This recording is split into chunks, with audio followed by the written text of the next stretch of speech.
Universal has had a rough couple of weeks as fans are left angry and disappointed. Hello everybody, welcome. Price gouging, broken rides, broken promises, and lackluster park performance. We're gonna talk about it all right now.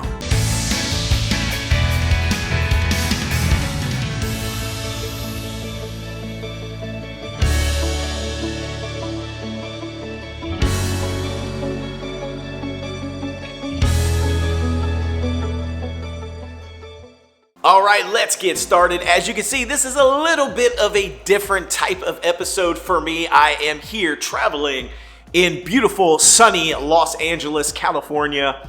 Came into town to get a sneak peek at Fast and Furious Hollywood Drift, but unfortunately, that was not in the cards as that attraction has been having a lot of problems. And we are going to talk about that. Before we get to that, though, I have to say Universal has been on a tear lately. I mean, so many successful things happening with them. Really just a string of successes that Universal has had. Obviously, Epic Universe is going crazy. It's doing very well overall. Got lots of amazing things announced and coming to Universal. Fast and Furious Hollywood Drift coming to Orlando. Construction there is going crazy. That looks like it's going to be an awesome attraction.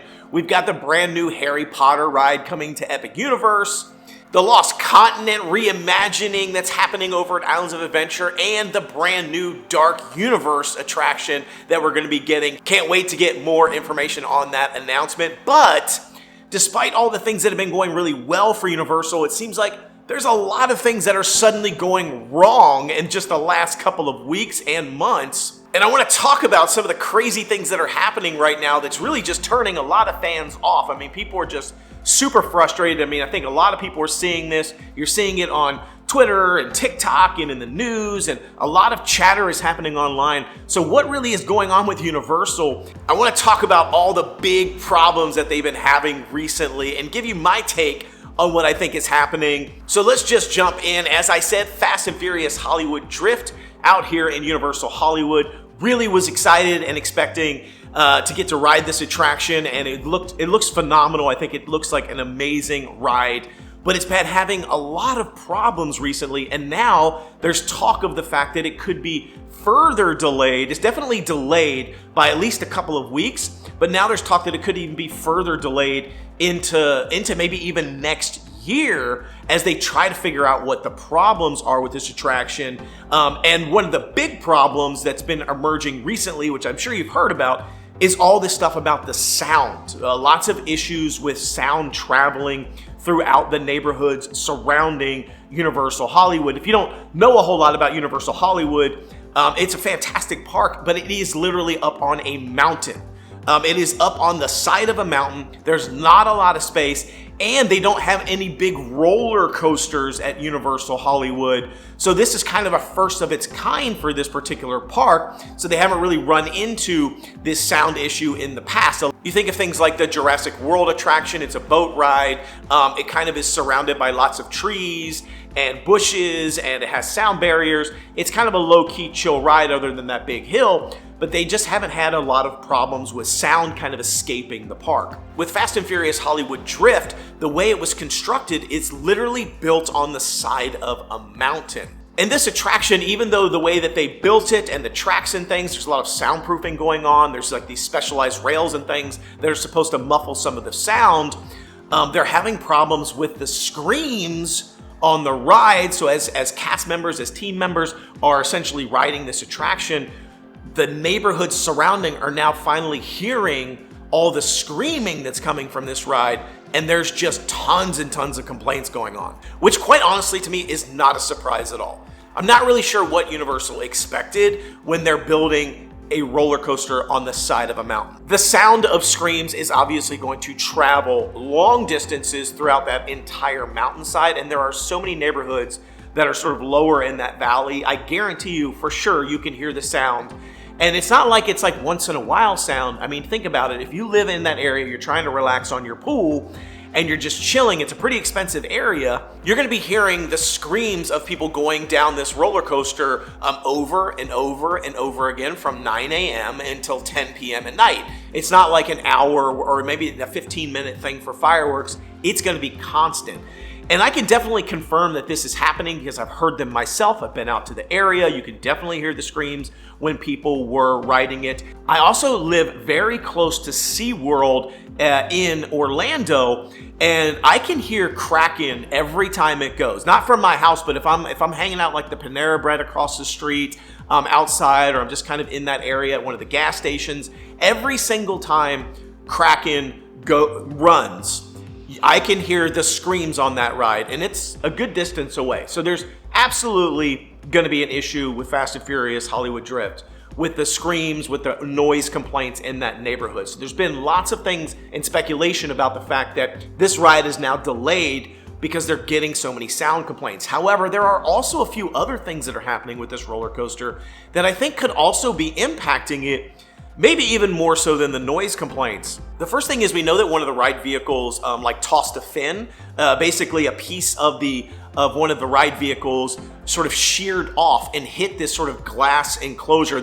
When it goes down around this sort of like curved mountainside over by where the escalators take you down into the lower part of Universal Hollywood, there's like this protective sort of like shield barrier there, and a piece of that was cracked and by a piece of the ride vehicle flying off. And so they've been fixing that issue. In addition, they've also been having trouble with the vehicles, and they're spinning. Some of the cars are not spinning consistently. They're not operating the way that they're supposed to. You can often see during some of the test rides that some of the vehicles will be spinning and some of them won't be spinning. In addition, I've also been hearing rumors about the fact that the wear and tear on the tracks themselves is showing something like a couple of years worth of wear and tear already, even just through the testing phase, which is pretty unusual. So in addition to the noise complaints, I think there are actually technical problems with the attraction that are also causing a delay. And yes, Universal has come out in public and said that the delay is not going to be long, that it's a rumor, that they're still planning on opening sometime in the summer. They're not talking anything about the winter or next year. And so we don't really know what the truth is there, but suffice it to say, there's a lot of problems happening with this attraction right now, and they could get them all under wraps and figure out how to solve it very soon. But there are a lot of people that are having serious issues with this because of the fact that there were particular Halloween Horror Nights tickets that were offered that specifically talked about getting early access, an early ride on this Fast and Furious attraction. That was later then removed. There's been people who were planning trips, people who were thinking it's going to open soon, and the expectation that they were going to be able to ride it. And that has now come and gone. And so I think there's a lot of people that are frustrated, but that's just one issue that Universal is facing right now. There's a bunch of other things that's happening that is also causing fans to get in an uproar. So I want to talk about the next one, which is the big Halloween Horror Nights Express fiasco. Universal made this big announcement where they said, you know what, all of our Rush of Fear, Frequent Fear, Ultimate Fear, all of those passes that you're able to get every single season for Universal Orlando, and getting the Express Pass option bolted onto that, we're no longer going to be offering that Express Pass option. So you can imagine people are super ticked off about that. Like people who every year get that Express option and they get to sort of just jump into the houses, no problem, for 30 days, 60 days, however long their pass is, whichever variation they got, and they don't have to worry about these super long lines.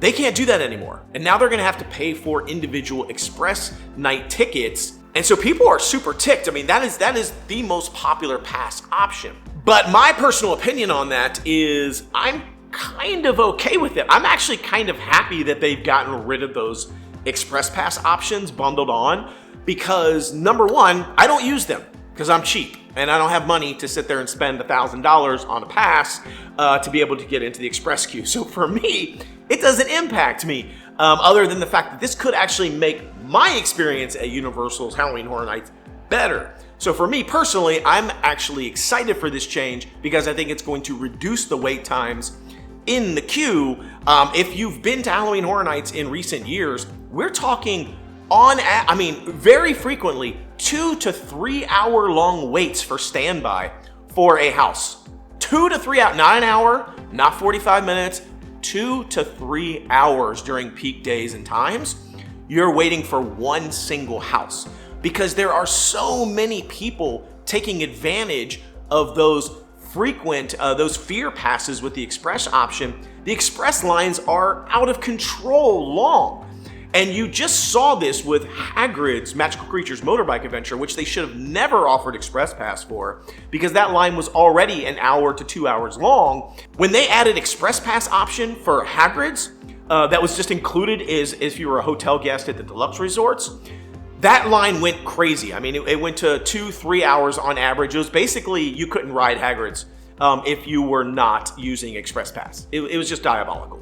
And so I'm really not surprised that they're doing this for Halloween Horror Nights, because the guest experience has been horrible for the last couple of years for people who don't buy Express Pass. That being said, for people who buy Express Pass and have that money and don't mind spending it, this really sucks for them. I totally feel that. I'm like, you know what? That sucks bad for you, because you were getting a much better experience because you were willing to pay for it, and now you're kind of hosed. However, I haven't done a video on this until now because I've been kind of waiting and trying to think about what I think might be coming. And I do know that they're going to be, they've come out and said they're going to offer some different types of Express Pass options. So I don't think it is as straightforward as those passes are going away and you'll have to buy single night Express Passes. I think what they're going to do is actually offer some Express Pass bundles. So maybe it's like a 3 or 4 day Express Pass, or like a weekend Express Pass or a weekdays Express Pass that you can then bundle on to your, your frequent fear, your rush of fear, your ultimate fear pass, which I think will help people that they can still get some express options, but they just can't use Express Pass every single time they're there. Which I think will actually be still pretty good for people in standby, but also give you a little bit more options. Will this make Universal more money, or will it cost them more money? I actually think this is going to make them more money. I think it's going to make them more money, and it is going to improve the guest experience. But there is one other thing that I think could happen that I'm not down for, that I'm not excited for at all. I think they might actually try to introduce single house, like one-time use Express Pass options. They've been testing this in Universal in their parks for some of the attractions, like Velocicoaster or Hagrid's, testing this option of being able to do in the moment, there are some Express Passes available. Go ahead and buy them for $15, $20, $25 for a one-time use. Very similar to Disney's individual lightning lane that you can purchase for some of their more popular attractions. They've been testing this out at Universal, and now I'm wondering if they're going to start testing it at Halloween Horror Nights as well. So like maybe the wait time isn't horrible for maybe one of the houses like Stranger Things this year, and they decide, hey, you know what, we're going to offer an individual single-use Halloween Horror Nights Express Pass for this one house to use one time and charge people $15 or $20. I have a feeling that they might be trying to do that, which I'm not a big fan of, because I'm not a big fan of those because I just typically wait and stand by. It's kind of part of the experience for me, and I don't mind. And I usually do buy one of the fear passes because I like to go multiple times. I maybe do 1 or 2 houses each time I go. I walk around, eat some food, grab some drinks, do some of the entertainment, chill, and then I leave and I come back another night. For people who like to go, for only a couple of days, or maybe you're only here for a weekend, I definitely understand the need for Express Pass. So this could be a good option for them, even though I'm not personally here for it. So this could end up saving people money, could be costing them more money. If you look at the prices of the passes, I mean, it was like $199 for the Rush of Fear pass last year. If you wanted the Express option, it was $689. So like almost $500 extra to get the Express. The Frequent Fear was like $249, and then that jumped up to about $839. And the Ultimate Fear was $419, and that went up to $1199. So it was a huge jump in price to get one of these Express Pass options. And the reality is, were you really using it every single time you went, or did you only go a handful of times? I don't know. So if you end up only going maybe 5, 6, 10 times and only do Express Pass on a few things, it actually may end up saving you a little bit of money, but I'm not really sure. So we'll see how it turns out when they announce some of the additional offerings this year. There's a couple of other things though that I feel like I want to talk about, which I did a video on this before, but like the Universal Kids Resort, Another thing that Universal's really been struggling with, I think the expectations of that resort were super high and they just kind of fell short. Some of the complaints that people have had is like poor theming, mediocre rides, talking about how it's really tiny, it's small, especially for the price, like the expensive nature of the park and having to go there and travel, stay at the resort, get the package. I mean, it's pretty expensive for what you ended up getting. So there's been a lot of like backlash and negativity around that Universal Kids Resort. So again, just another thing that is like clubbing Universal over the head. And then the last thing I want to talk about is Universal Horror Unleashed. So I was in Vegas last weekend. I took a trip up to Vegas over the weekend. And while I was there, I was thinking, you know what? I want to check out Horror Unleashed. I haven't had the chance to actually go to Universal Horror Unleashed. And so I went on the website and I checked out and I was like, hey, I'm gonna see if I can get a ticket. And I was shocked by the limited options that I saw for Horror Unleashed, because when it first opened and when they were talking about it and they're talking about what it was going to be, it was basically advertised as like a year-round Halloween Horror Nights. And I was thinking, man, that sounds really cool, especially if you're into like haunted houses and things. And so I was pretty excited about it. And when I went and looked at the tickets, I was like, wait a minute, it's only open right now. And this is the summertime. I mean, we're in like July. It's only open on Thursdays, Fridays, Saturdays, and Sundays. Basically, it's only open on the weekends. And it's only open from 4 p.m. to 10:30 p.m. 10:30? This is a Halloween Horror Nights type offering. I mean, most people aren't even coming to Halloween Horror Nights. They don't even get there till 10 half the time. Like they're arriving at 10 o'clock and leaving at 2 a.m. Like that's a thing. Like people just kind of like meander into these things late. Nobody's wanting to go to Halloween Horror Nights at 4 o'clock. And so when you think about this offering, also it's in Vegas. Like it's literally in downtown Vegas. And people aren't doing anything at 4 o'clock. I mean, that's not like the party starts happening in Vegas later in the evenings. This is like almost like New York. It's like the city that never sleeps. Like people are popping off at midnight, 1 o'clock, 2 a.m. They're having a good time.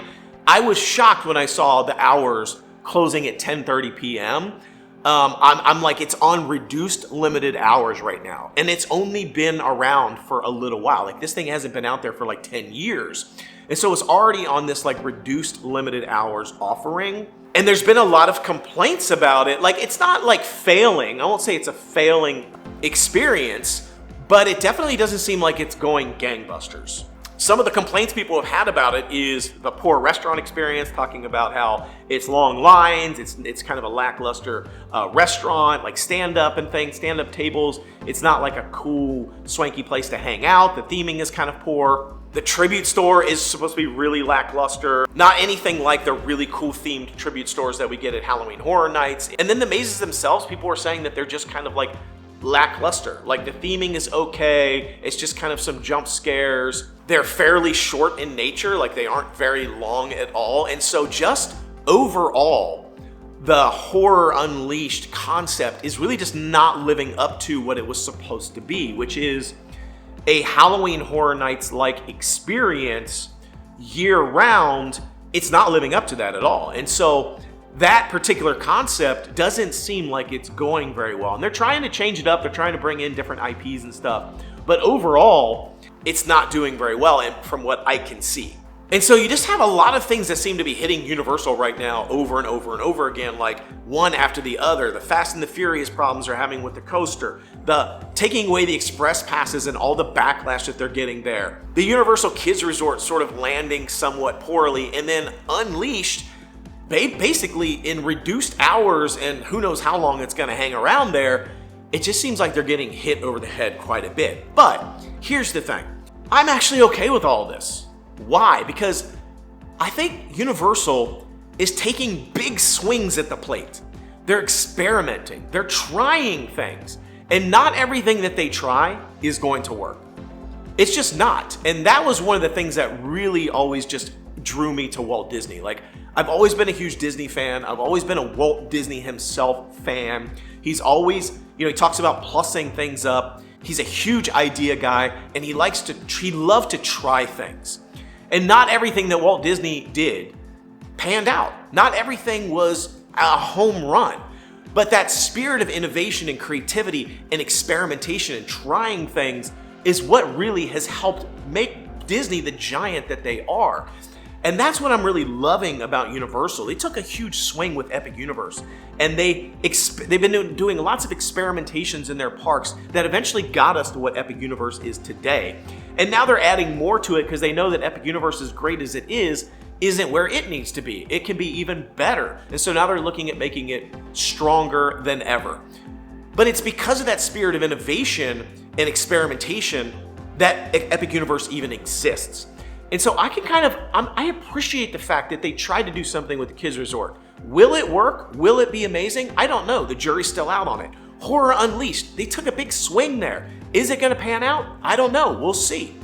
Fast and Furious Hollywood Drift, putting a crazy roller coaster on the side of a mountain. Is that going to pan out? I don't know. We'll see. And then this Express Pass thing, I mean, they're seeing a problem. There's a problem with Express Passes. The lines are too long. The guest experience is just really rough for people who don't have Express Passes. And they're trying to come up with some solutions. They're trying some things that Disney's been trying that seems to work pretty well for Disney. Why not try it? Why not experiment? Let's see what happens. So overall, you might be kind of mad. You might be kind of like, man, Universal's on a tear in the wrong direction right now. But kind of look on the other side, which is they're trying stuff. They're experimenting. And some stuff's going to work, some stuff's not. But appreciate the fact that they're trying things and they're going to move forward with the things that are successful and they're going to kill the things that aren't successful. And we all will be better for it in the end because it'll end up giving us better experiences, better creativity, better attractions, and I'm here for it. So that is what I want to talk about here while I'm here in LA. It's beautiful. I can see the Hollywood sign from right here where I'm sitting. It's a phenomenal city. I love it here. But hopefully, I'll be coming back here in a few weeks to try Fast and Furious Hollywood Drift, which is hopefully going to be open by then, unless something changes again. So I'm going to be coming back out here in a couple of weeks to try to get on this ride again.